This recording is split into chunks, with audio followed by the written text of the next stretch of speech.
In 1301, in a long-forgotten forest in Britain, an ancient abbey burned to the ground. No one knows how the fire started, but all who know of it say that evil forces were at work that night. In the ashes of the former sacred place, a black bell was found.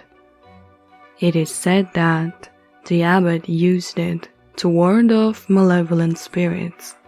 However, as it would seem, these entities found the attempt amusing and have left behind the object as sinister proof of their terrible powers. Sometime after the event, a few books of magic appeared, all mentioning a certain occult ritual that promised protection from all illness and danger.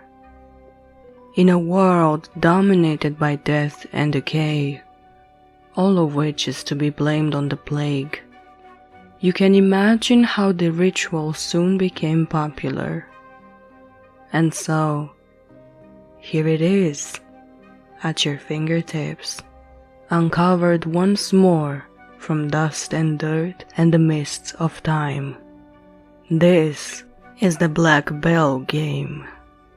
It should come as no surprise that, in order to perform this ritual, you will need a bell you can ring. A lighter, a pen, and a piece of paper are the only other things you want to have with you. Unfortunately for some of you, this ritual can only be performed on a certain day of the year.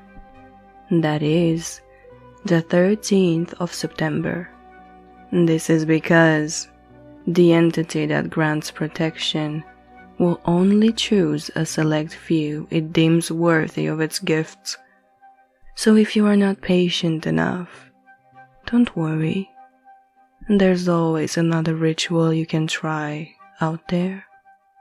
Now, for those of you who understand that the more difficult a ritual is, the higher the reward at the end, here is how you proceed. On the aforementioned day, at 1 o'clock in the dead of night, sit down at your desk and write the following on your sheet of paper. The great big old abbey has burned to the ground because the abbot's bell was a tad too loud. Had the abbot asked for protection instead, I would have helped and he wouldn't be dead. When you're done, recite the poem out loud while setting the paper on fire. Collect some of the resulting ashes and smear them on your bell. Now, walk around your whole house 3 times, all the while ringing the bell. You should walk into every room, walk-in closet, bathroom and hallway.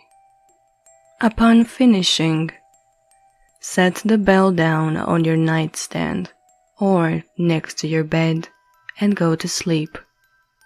You will now start the Black Bell game. You will feel your body waking up a few hours later. That is because it can sense his presence. Some part of your brain can recognize this entity from times immemorial, even though consciously you cannot tell it is there. At this point, whatever you feel or hear, you have to keep your eyes closed. He is leaning over you, watching, making sure you are prepared for his trials. And once he knows you are awake, he will grab you around your arms and lift you off the bed. He will throw you then back down, but instead of your warm, cozy sheets, you will feel water. Ice-cold water all around you, your body now fully submerged. as the hands still grip you and keep you under the surface. Do not squirm. Do not tense. Do not try to fight him off. Just hold your breath, and you might just survive. I cannot say the same thing if you ignore me and try to set yourself free, though. Your throat will begin to ache for a breath of air. Your lungs by now will have released the little air they held on to. Whatever you do not fight it. Be patient. Just a little more.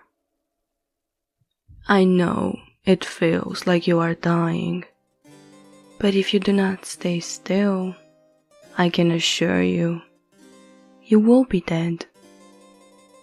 When you finally feel the darkness engulfing you, when your grip on reality starts to loosen, when you have finally made peace with the idea of dying, you'll feel the water pushing relentlessly against your face, forcing its way into your nostrils. The grip on your arms tightens. You're being pulled back to surface. The hands finally let go of your arms, and as you fall back on your mattress, the water in your lungs rushes out through your nose and mouth. You can now finally breathe. Relax. You'll drift back into the land of dreams shortly, as unlikely as it may sound. And I hope you remember to keep your eyes closed, no matter what. The next time you wake up, you will hear cackles. Old women cackling around you and playing with something metallic. You can hear them talking, but you have no idea what they are saying. They speak a language no mortal has ever heard. As you try to make out their words, you will soon feel the touch of a cold blade against your skin. I hope you will not break those pearly white teeth, because what follows is sure to make you want to bite your flesh off. The 3 cackling hags will mark your body with open cuts, one by one, until they have carved their macabre art into the canvas that is your skin. Let no whimper escape your lips. Let no sound out of your mouth. Do not flinch or curl or pull away, unless you want them to leave your wounds open, and consequently, you will bleed to death. Provided that you manage to stay extremely still and quiet during the procedure, you will go through the next stage, which involves healing and closing your wounds. The 3 witches will recite an ancient incantation and begin to pour salt on your cuts. Yes, you heard that right. They need to put salt on your open wounds. Don't worry. Usually the pain is so severe that it causes people to black out. You will be asleep once again for a while. You will only be able to dream about your heartbeat. In fact, you will be acutely aware of it, even in your sleep. And when you are no longer able to hear it, know that you are dead. Shortly after, you will feel a blade pierce through your chest between your ribs, and when this happens, you will hear his voice at last. I am your God now. You shall not have any other gods beside me. Do you take me into your heart? He will ask you. You have about 5 seconds to think about your answer. And if I were you, I'd say yes. After all, you desire his protection, do you not? As long as you accept me in your heart, you shall not be kissed by death. He will say to you before digging his blade deeper into your chest, enough so the tip touches your heart. And once you've been heart-touched by him, your pulse will resume, your wound will burn but close in mere seconds, and you will wake up to witness the sunrise. Very few are taken into his embrace, even from those who undergo his trials.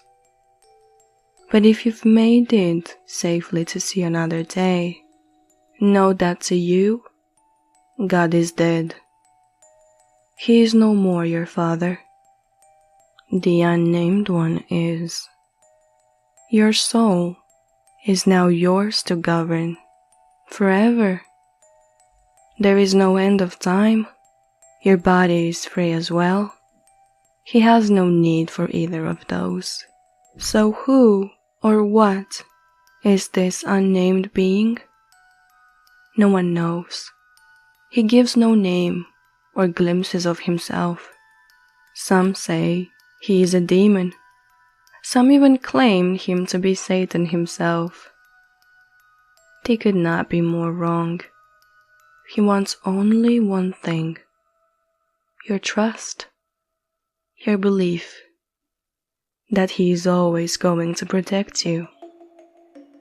And once you've made it through his baptism, once he's healed your wounds, once you've been heart-touched by him, my friend, you are reborn, a free human, truly free, to explore and live happily forever, with no worry or anxiety to plague you, with no memory of your previous wounds.